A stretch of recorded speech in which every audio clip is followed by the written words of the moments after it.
On a fog-softened morning at the edge of the 20th century, the city of Philadelphia wakes to the echo of hooves and the hiss of steam. Cobblestones glisten from an overnight rain, reflecting the gaslight that still flickers on Market Street. Horse-drawn wagons creak past red brick row houses, hauling coal and bread and bundles of cloth, while factory whistles cut through the air like long metallic sighs. In 1900, Philadelphia is already an old city by American standards, layered with stories of revolution and industry. But it still feels close to the ground, close to muscle and sweat and hand-worked craft.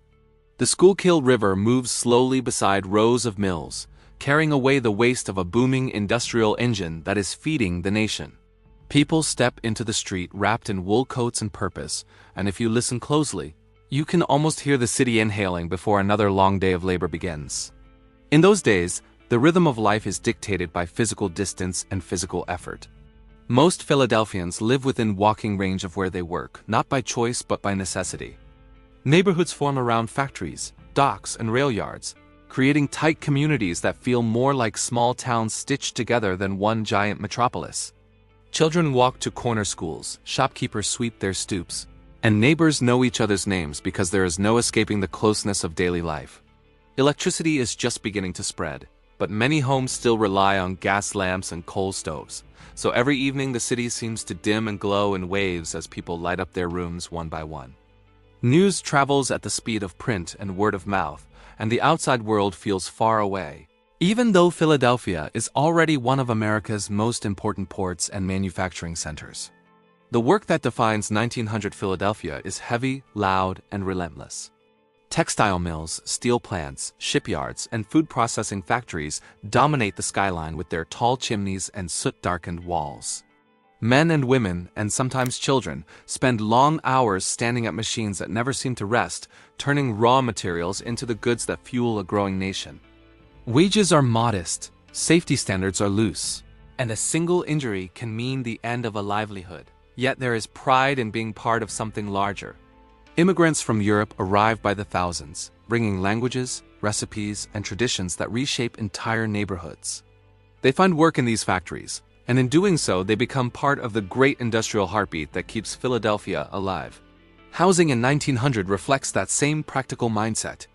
Row houses stretch for miles, packed tightly together like books on a shelf, offering shelter that is sturdy but simple. Inside, rooms are small and often shared by extended families or boarders, trying to save enough money to move up in the world. Indoor plumbing is becoming more common, but it is not yet universal, and many homes still rely on outdoor facilities. Despite the hardships, there is a sense of forward motion in the air. People believe that hard work today might buy comfort tomorrow, and that belief gives the city an undercurrent of hope, even on its grimiest streets. Transportation at the dawn of the 20th century is a mix of old and new. Horse-drawn carriages still dominate, but electric trolleys and elevated rail lines are beginning to change how far people can travel in a day. The Pennsylvania Railroad connects Philadelphia to New York, Chicago, and beyond, turning the city into a vital hub for trade and travel. The Delaware River bustles with ships carrying coal, grain, and manufactured goods to the rest of the world.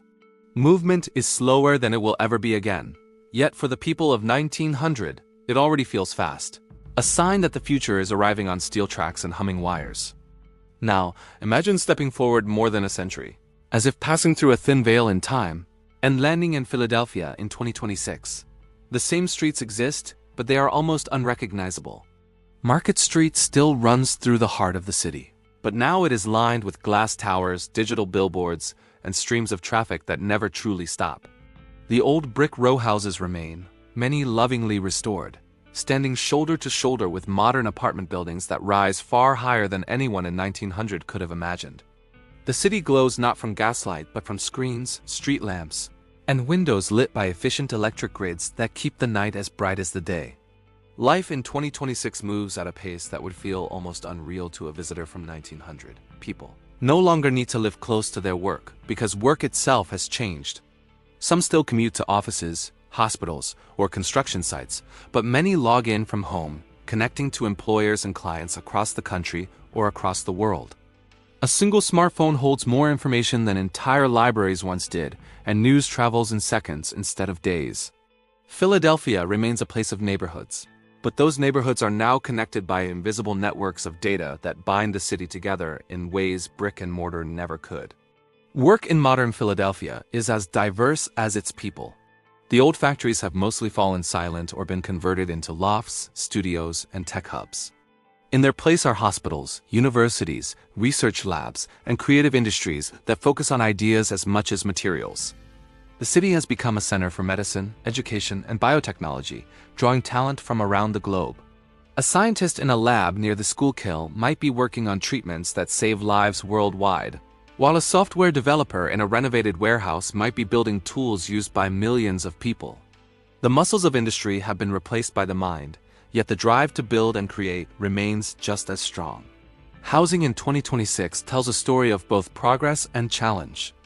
Many row houses from 1900 still stand, their brick walls now fitted with modern plumbing, heating, and internet connections. New high-rise apartments and condominiums offer sweeping views of the city and the rivers that frame it.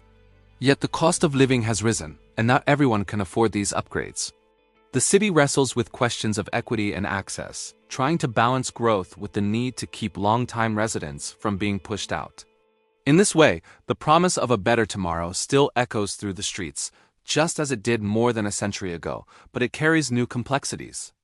Transportation has undergone one of the most dramatic transformations. Horses have long since disappeared from everyday traffic, replaced by cars, buses, trains, and bicycles. Philadelphia's subway and regional rail systems move hundreds of thousands of people each day, while highways link the city to the broader East Coast in a web of asphalt and steel. Ride-sharing apps and electric scooters add new layers of mobility, and there is a growing push toward greener options as the city looks to reduce its environmental footprint. Travel that once took hours now takes minutes, shrinking the physical size of the city even as its influence grows. The environment itself tells a story of change. In 1900, the air above Philadelphia is thick with smoke from coal-fired furnaces, and the rivers run dark with industrial runoff. People accept this as the price of progress, unaware of the long-term costs.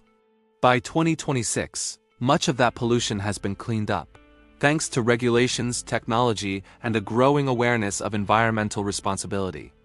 The Schuylkill River hosts kayakers and rowers, and green spaces like Fairmount Park offer a breath of fresh air in the middle of the city. Yet climate change presents new challenges, from hotter summers to rising sea levels along the Delaware, reminding everyone that progress always brings new responsibilities. Social life in Philadelphia has also evolved in profound ways. In 1900, communities are often divided by ethnicity, religion, and class, with different groups clustering in their own neighborhoods. While there is a rich mix of cultures, there are also barriers that keep people apart. By 2026, the city is far more integrated, with residents from every background sharing schools, workplaces, and public spaces. Philadelphia's identity is now built on diversity, and its food, music, and festivals reflect a global tapestry that would have been hard to imagine in the age of steam and horsehair coats. Technology weaves through every aspect of modern life, creating a sharp contrast with the mechanical world of 1900. Back then, a new sewing machine or a faster train felt revolutionary.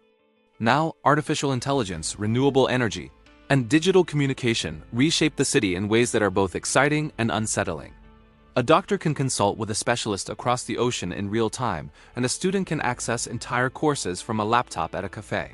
The boundaries of what is possible have expanded so far that they sometimes feel invisible, yet they are just as real as the factory walls that once defined the skyline. Philadelphia's role in the world has changed as well.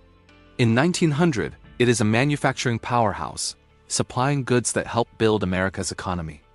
By 2026, it is a center of knowledge, healthcare, and innovation, influencing global conversations about science, culture, and urban life. The city still exports, but now it exports ideas and expertise as much as physical products. Its universities attract students from every continent, and its hospitals treat patients who travel thousands of miles in search of care.